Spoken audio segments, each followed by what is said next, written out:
Assalamualaikum warahmatullahi wabarakatuh.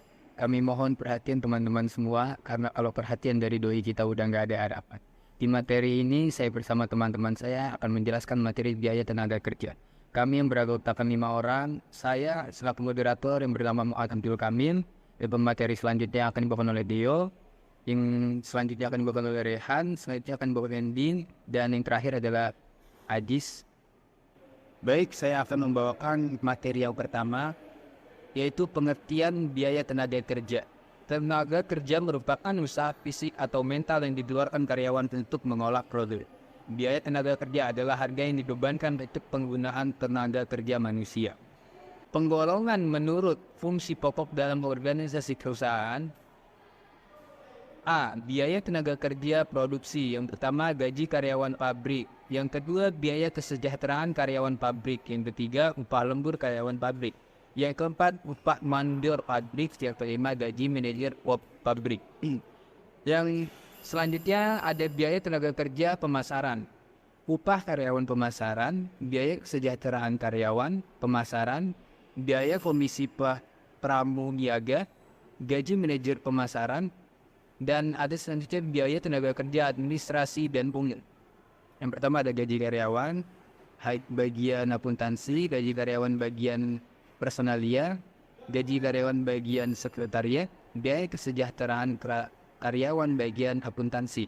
Selanjutnya ada biaya kesejahteraan karyawan bagian personalia, biaya kesejahteraan karyawan bagian sekretariat. Selanjutnya penggolongan menurut kegiatan departemen-departemen dalam perusahaan. Yang pertama, departemen produksi suatu perusahaan kertas terdiri dari 3. Yang pertama, departemen bagian pulp. Yang kedua, bagian kertas dan bagian penyempurnaan. Baik, yang kedua, departemen non-produksi dapat digolongkan menjadi biaya tenaga kerja, bagian akuntansi, biaya tenaga kerja, bagian personalia, dan lain sebagainya. Selanjutnya penggolongan menurut jenis pekerjaannya. Misalnya dalam suatu departemen produksi tenaga kerja digolongkan sebagian yang pertama operator, upah operator, mandor, upah mandor, dan yang terakhir penyelia atau bisa disebut superintendent, upah penyelia.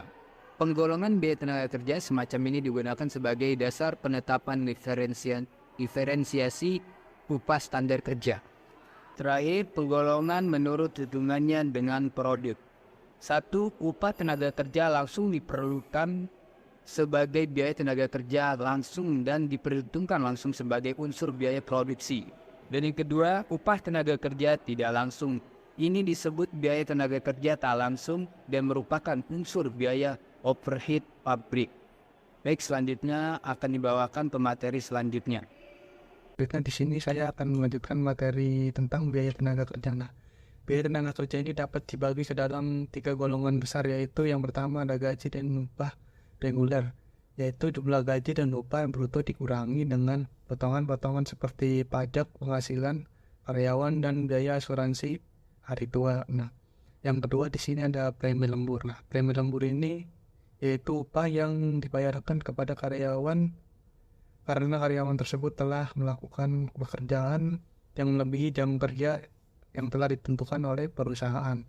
Lalu yang terakhir ada biaya-biaya yang berhubungan dengan tenaga kerja atau labor related cost, di mana contohnya itu ada gaji dan upah, lalu tunjangan karyawan, pajak, dan juga retribusi. Lalu pada slide berikutnya tentang gaji dan upah, ada beberapa macam cara perhitungan upah karyawan dalam perusahaan. Berdasarkan jumlah hari kerjanya, rumusnya itu ada gaji sama dengan jumlah hari kerja per jumlah hari kerja sebulan dikali dengan gaji 1 bulan. Berdasarkan jumlah jam kerja, rumusnya sini upah per jam sama dengan 1/173 dikali upah sebulan. Upah ini adalah uang dan sebagainya yang diberikan sebagai balas jasa atau bentuk pembayaran tenaga yang sudah dikeluarkan untuk mengerjakan sebuah pekerjaan. Umumnya upah ini diberikan kepada karyawan berstatus tidak terkait dengan perusahaan seperti karyawan lepas, pekerja harian, dan juga pekerja musiman. Slide berikutnya di sini ada contoh ini penggajian karyawan di mana perusahaan X hanya mempekerjakan 2 orang karyawan di Rimedi dan juga Leonesari berdasarkan kartu adil minggu pertama bulan April. Bagian pembuat daftar gaji dan upah umum untuk periode yang bersangkutan. Menurut kartu adil, karyawan di Rimedi bekerja selama seminggu sebanyak 40 jam dengan upah per jamnya 1.000, sedangkan karyawan Leonesari selama periode yang sama bekerja 40 jam dengan tarif upah 750 per jamnya. Menurut kartu jam kerja, penggunaan jam hadir masing-masing karyawan tersebut itu disajikan dalam gambar berikut. Nah, di sini kita bisa lihat untuk pesanan 103, Risa Rimedi ini mengerjakan 15 jam. Sedangkan Elionesari ini mengerjakan 20 jam. Lalu untuk pesanan 188, Risa Rimedi mengerjakan selama 20 jam, sedangkan Elionesari mengerjakan 10 jam. Lalu untuk menunggu persiapan pekerjaannya di sini Risa Rimedi mengerjakan 5 jam dan Elionesari mengerjakan selama 10 jam. Totalnya keduanya itu ada 40 jam Risa Rimedi juga Elionesari ya. Lalu berapa upah yang harus dibayar? Itu sebesar 40.000 untuk Risa Rimedi dan Elionesari itu sebesar 30.000. Sekian dari saya, selanjutnya dilanjutkan oleh pemateri berikutnya. Dalam tabel ini adalah bentuk jawaban dari sebelumnya. Bagaimana sih cara mendapatkan angka yang terdapat dalam tabel ini? Jadi, di dalam soal disebutkan upah yang diterima selama 1 jam dari Risa dan Eliona berbeda, yaitu Risa mendapatkan upah sebesar 1.000 dan Eliona sebesar 750 rupiah per jamnya. Cara menghitungnya yaitu dengan mengkalikan besaran upah per jamnya dengan angka di dalam tabel soal, sehingga akan mendapatkan angka yang tertulis pada tabel berikut. Pada tabel berikut tertulis jumlah upah minggu pertama bulan April tahun 2000 pada tabel Risa sebesar 40.000 dan Eliona sebesar 30.000.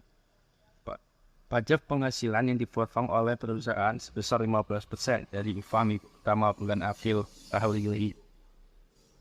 Sehingga Risa akan mendapatkan potongan sebesar 6.000 dan Eliona sebesar 4.500.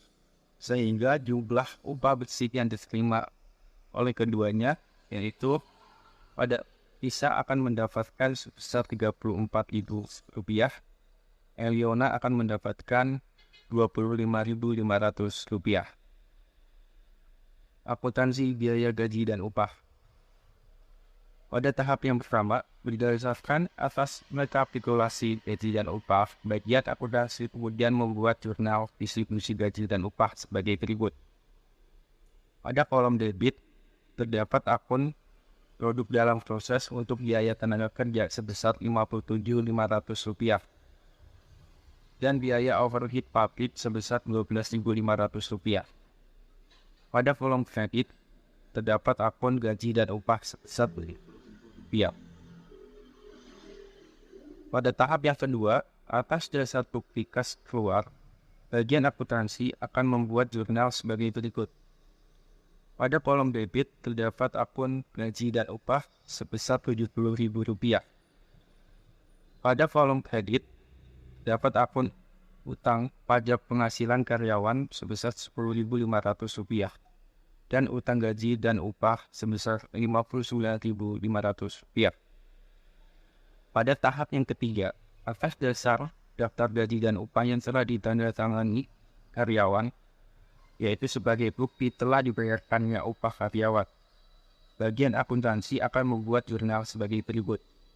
Utang gaji dan upah sebesar 59.500 terdapat pada kolom debit. Dan kas sebesar 59.500 rupiah terdapat pada kolom kredit. Pada tahap yang keempat, penyetoran pajak penghasilan karyawan ke kas negara di jurnal oleh bagian akuntansi sebagai berikut. Utang pajak penghasilan karyawan sebesar 10.500 rupiah pada kolom debit dan kas sebesar 10.500 rupiah pada kolom kredit. Sekian dari saya, materi yang telah saya sampaikan akan saya lanjutkan kepada pemateri yang selanjutnya. Baik, di sini saya akan melanjutkan materi berikutnya yaitu akuntansi biaya gaji dan upah. Intensif. Dalam hubungannya dengan gaji dan upah, perusahaan memberikan insentif kepada karyawan agar bekerja lebih baik. Ada beberapa cara pemberian insentif. Yang pertama, insentif dengan satuan jam minimum atau strength piece work with a guaranteed hourly minimum plan, yaitu karyawan dibayar atas dasar tarif per jam untuk menghasilkan jumlah satuan keluaran atau output standarnya. Insentif, jika menurut time study, maka dibutuhkan 5 menit untuk menghasilkan satu satuan produk, maka jumlah keluaran standar per jam adalah 12 satuan. Jika upah pokok sebesar 600 perak per jam, maka tarif upah per satuannya adalah 50 perak dari 600 perak dibagi 12 satuan. Karyawan yang tidak dapat menghasilkan jumlah satuan per jam tetap dijamin mendapatkan upah sebesar 600 perak per jamnya. Tetapi bila ia dapat menghasilkan 14 satuan per jam, maka akan ada kelebihan 2 satuan dari jumlah satuan standar per jamnya. Maka upahnya dapat dihitung sebagai berikut. Upah dasar per jam sebesar 600 perak. Intensitnya dari 2 satuan dikali 50 perak. Totalnya sebesar 100 perak. Maka upah yang diterima pekerja per jamnya adalah sebesar 700 perak. Yang kedua, Taylor Differential Piece Rate Plan. Cara pemberian intensif ini adalah semacam straight piece rate plan yang menggunakan tarif tiap potong untuk jumlah keluaran rendah per jamnya dan tarif tiap potong yang lain untuk jumlah pengeluaran tinggi per jamnya. Contohnya, karyawan dapat menerima upah sebesar 4.200 per hari untuk 7 jam kerja. Misalkan, rata-rata seorang karyawan dapat menghasilkan 12 satuan per jam, sehingga upahnya per satuan adalah sebesar 50 perak per hari dibagi dengan jumlah yang dihasilkan per harinya sebesar 4.200 atau 12 satuan dikali 7 jam. Dalam Taylor Plan ini, misalnya ditetapkan tarif upah sebesar 45 perak per satuan untuk karyawan yang menghasilkan 14 satuan atau kurang per jam, dan 65 perak per satuan untuk karyawan yang menghasilkan 16 satuan per jam. Maka upahnya karyawan per jam dihitung sebagai berikut. 65 perak dikali 16 satuan, maka hasilnya sebesar 1040 perak per jam. Sedangkan bila karyawan hanya menghasilkan 12 satuan per jam, maka upah per jamnya dapat dihitung sebagai berikut. 45 perak dikali 12 satuan, maka hasilnya sebesar 540 perak. Baik, saya serahkan ke pemateri selanjutnya. Baik, di sini saya akan melanjutkan materi kami. Yang pertama adalah premi lembur. Premi lembur ini adalah contohnya dalam perusahaan jika karyawan bekerja lebih dari 40 jam dalam 1 minggu, maka selain menerima uang lembur, mereka juga berhak menerima premi lembur. Jadi ada 2 upah yang seharusnya diterima oleh karyawan lembur, yaitu uang lembur dan premi lembur. Namun tidak semua perusahaan menetapkan kebijakan ini, jadi tergantung ke perusahaannya masing-masing. Contoh kasusnya di sini adalah misalnya selama 1 minggu seorang karyawan bekerja selama 44 jam dengan tarif upahnya sebesar 600 per jam, baik ini dalam jam kerja biasa maupun jam kerja lembur. Nah, premi lembur ini dihitung sebesar 50% dari tarif upah. Maka upah karyawan tersebut bisa dijabarkan sebagai berikut. Yang pertama adalah jam kerja biasa sebesar 40 jam dikali upahnya 600 perak, jadi dapat 24.000. Selanjutnya ada jam lemburnya 4 jam dikali upah lemburnya 600 perak, juga dapat 2.400. Selanjutnya ada premi lembur di 4 jam juga dikali upah tarif premi lemburnya tadi 50% dari tarif utama, jadi 300 perak, dapat 1.200. Nah, jadi jumlah upah karyawan yang lembur ini jika ditambahkan dengan premi lembur akan menjadi 27.600. Namun perlu diingat tadi tidak semua perusahaan menetapkan kebijakan premi lembur, jadi kembali ke perusahaan masing-masing. Selanjutnya ada biaya-biaya yang berhubungan dengan tenaga kerja. Sini ada setup time. Seringkali sebuah perusahaan mengorbankan waktu dan sejumlah biaya untuk memulai produksi.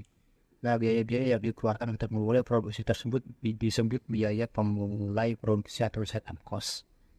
Nah, untuk setup cost ini ada 3 perlakuan yang bisa dilakukan. Pertama, ini bisa dimasukkan ke dalam kelompok biaya tenaga kerja langsung atau BTKL. Yang kedua, bisa dimasukkan ke dalam sebagai unsur biaya overhead pabrik atau BOP. Dan yang terakhir bisa dibebankan kepada pemesan yang bersangkutan. Lalu yang terakhir ada waktu menganggur atau idle time. Dalam mengolah produk seringkali terjadi hambatan, kerusakan mesin atau kekurangan bahan sehingga menimbulkan waktu yang menganggur bagi karyawan. Biaya yang dikeluarkan selama waktu menganggur ini diperlakukan sebagai unsur biaya overhead pabrik atau BOP. Untuk kasusnya misalnya seorang karyawan harus bekerja selama 40 jam per minggu. Upahnya adalah 600 perak per jam. Dari 40 jam kerja tersebut misalnya 10 jamnya adalah waktu menganggur dan sisanya untuk mengerjakan pesanan. Maka jurnal untuk mencatat biaya tenaga kerjanya bisa dilihat sebagai slide. Yang pertama di bagian debit ada barang dalam proses BTKL sebesar 18.000. Lalu ada biaya overhead pabrik sesungguhnya sebesar 6.000. Dan di bagian kredit ada gaji dan upah sebesar 24.000. Sekian materi dari saya kembalikan ke moderator. Baik, sekian video pembelajaran kami pada kesempatan kali ini. Jika ada kurangnya kami mohon maaf yang sebesar-besarnya. Semoga apa yang kami sampaikan berguna untuk kami dan banyak orang pada khususnya. Happiness Day and thank you. Happiness Day. Thank you.